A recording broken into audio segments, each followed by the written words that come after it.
A bona fide spiritual master imparts the knowledge unto a qualified candidate.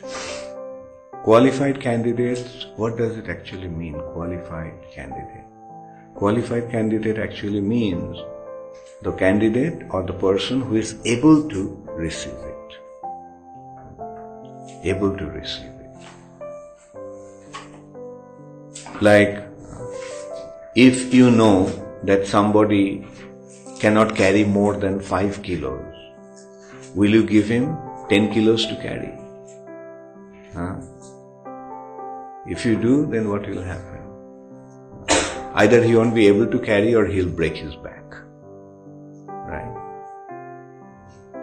So that is the qualification. That whether he is able to receive Srimad-Bhagavatam, whether he is able to receive this knowledge. Although he wants to give this knowledge to everybody, but at the same time he sees whether one is able to receive this knowledge.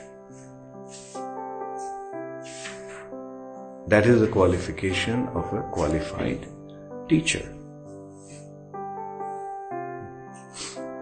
And what is the qualification to receive this Srimad-Bhagavatam? That has been described at the very beginning.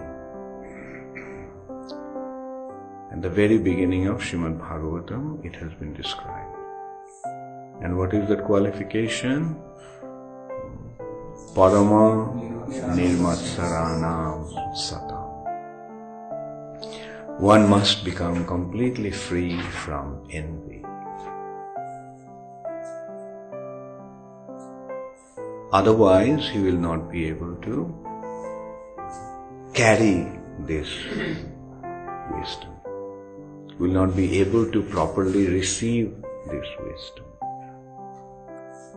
But when one is free from envy, nirmatsar, then he is free from all material attachments.